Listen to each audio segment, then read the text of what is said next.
Hello Mosley School, your deputy head teacher has very kindly asked me to do an online workshop with you. So I'm going to quickly introduce myself in a moment, but there's one key topic I want to talk to you all about, and that's plastic pollution. So my name is Ryan Eddowes and I'm a zoologist. But what is a zoologist? Well, it's someone that studies the natural world.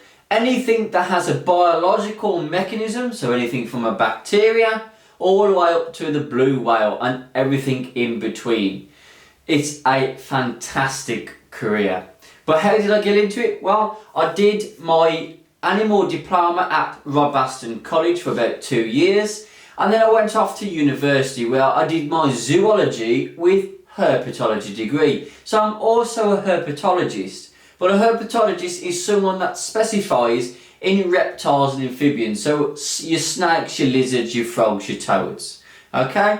While at university, I had so many opportunities to travel the world. I went to South Africa not once but twice in my lifetime. So the first time I went with my university and we went around Kruger National Park for about 2 weeks, and I got to observe the wildlife from the jeeps.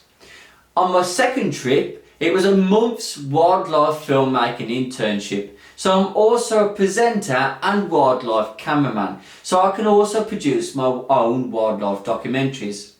Also, around the world, I got to travel to Corfu in search of venomous snakes and some lizards. And then I went to Tenerife where I researched sleep behaviour in short-fin pilot whales. After graduating, I then returned back to Tenerife as a coordinator where I taught volunteers about wildlife conservation and wildlife filmmaking.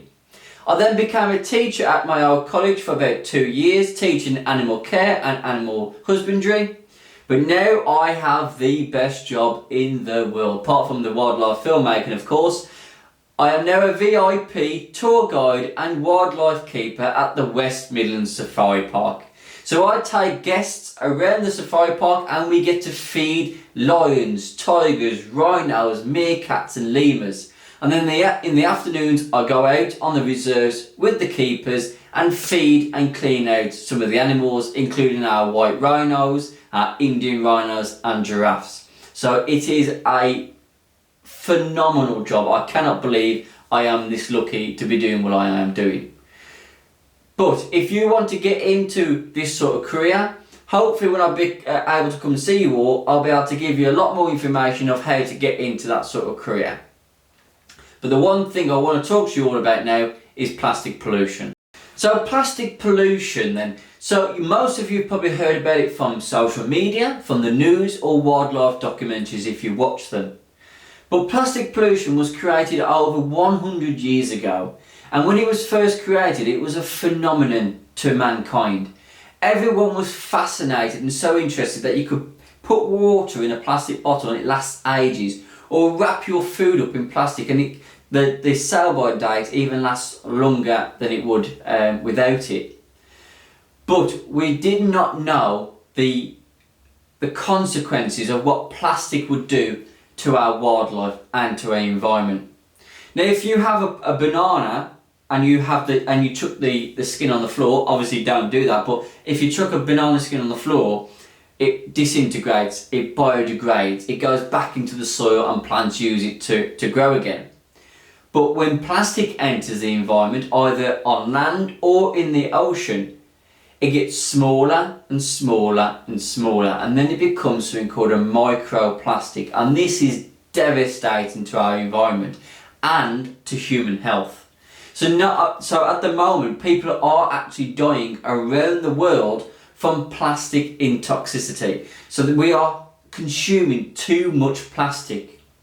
Now the only way that happens is when, like I say, things break down, get smaller and smaller and become a microplastic. That ends up in our oceans where fish then consume that or breathe it in through their gills.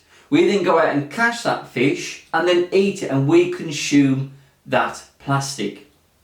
You might have seen on the news very recently and over the past couple of months and years whales and dolphins coming onto the land, dying on the land, and they've been cut open and they've got bags and bags of plastic, plastic bottles and plastic tops in their gut, and that's what's killed them. They can't consume any squid or any fish because they've got their stomachs filled with plastic. Now going forward, there is something we can all do to stop this from happening and to prevent a health crisis that's going to be even worse than the COVID-19 pandemic. What you can all do right now is when you go home is to stop using plastic bottles and get a reusable cup or a reusable bottle. So you can talk to your parents, your guardians, your grandparents, or whoever you live with, and just say, look, I don't want to use plastic anymore. I want to use a reusable cup, and you will never have to use a plastic bottle again. And you as an individual can make that change. And then if you and your class can do that, that's phenomenal. You are stopping using so many plastic bottles or plastic straws, or if you've got plastic toothbrushes at home, you can get bamboo toothbrushes. Okay, there's so many things we can all do, and like I say, one person can make that difference, and then a whole school, and then a whole city, and then a whole country, the whole globe would then be perfect. There would be hardly any more plastic going into the oceans, going into landfill and stuff like that. So you can make that difference by just changing from a plastic bottle to a reusable cup. Okay, so hopefully when the COVID-19 pandemic is over and we're more vaccinated, I'm hoping to come and see you all at school, and I can give you a more in-depth lecture and practicals to talk a bit more about plastic pollution and a little bit about climate change as well, because that is another key topic I wanted to talk to you about. So for now, try your best and see what alternatives you can find to plastic and change them at home and in your daily lives. But till then, thank you for watching, and I'll see you all soon. Take care. Bye bye.